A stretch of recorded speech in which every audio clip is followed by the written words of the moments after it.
The Liberty Women's Ultimate Team have become a strong force in the Atlantic Coast region. After making it 6 straight years of placing in the top 4 of the Virginia Conference and qualifying for regionals, the Flames are looking to head into next season with one of its most experienced teams as they make a push for the team's first ever national bid. And sitting down with me now is the head coach of the Women's Ultimate Team, Jonathan Mast. Jonathan, thanks for sitting down with us. Absolutely. Thank you for having me.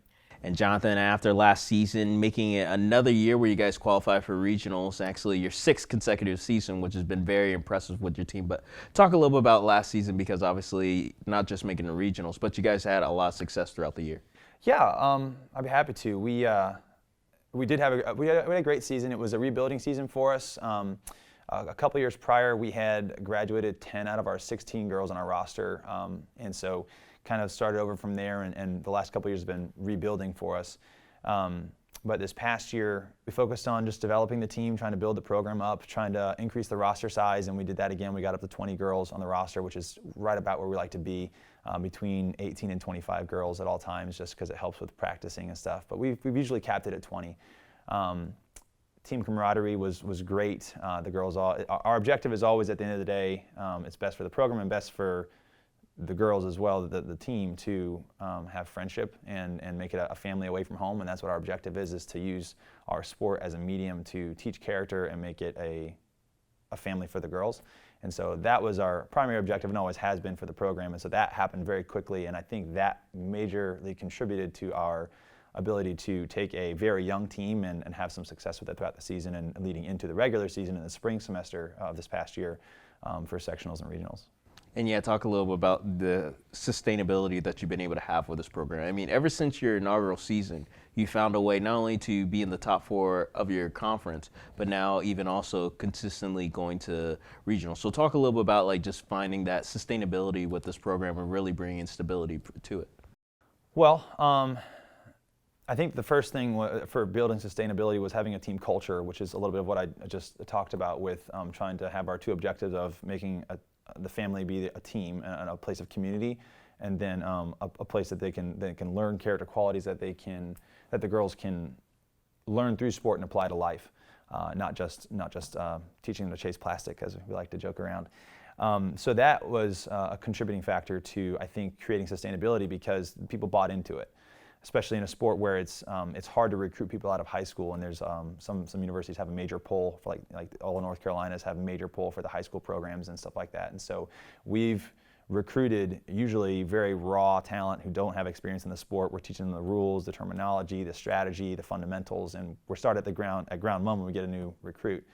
And so anyway, so having all those things in to take into consideration, the main thing I think that's contributed to sustainability is having that team culture and that mindset.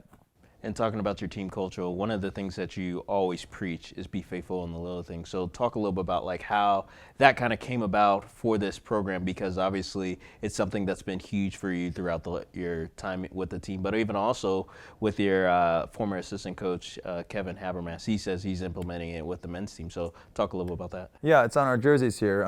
Luke 16:10, we summarize it to say faithful in the little things, and it comes from Luke 16:10, which says, "He that is faithful in that which is least is faithful also much," at least in the version I memorized out of. And so during the first year as a coach, I realized we had a work cut out for us because we weren't very good. I wasn't very experienced, and so I asked myself the question when I was praying about it, and what could I do as an investment for this team that if they lost every game would make it still worth it for their time, effort, money, and sweat and tears and stuff like that, and sacrifices. And so that was what I was reading my Bible one day and came across, and we decided to make that our motto. Well, I decided to make that our motto. They didn't really get a choice in it, I guess. And so I didn't ask for perfection, I never have, but I asked them for 2 things as a team that year, and that's been my theme, and I like to tell this story. I asked for perfect effort, and I asked for faithfulness. And if you give me those 2 things, I promise we would do better.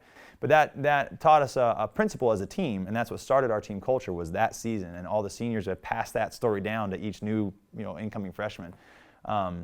Anyway, and so Kevin was even before he was officially in the role, he was helping me out with the team and stuff like that, and he's been my buddy and teammate for a team we play for together, and now he's gone over to the men's team and transitioned that same mentality. And we really do believe that at the end of the day, success is normally done by little things done faithfully over time. And so it's just a principle I think that we've been able to reap the cause and effect benefits of.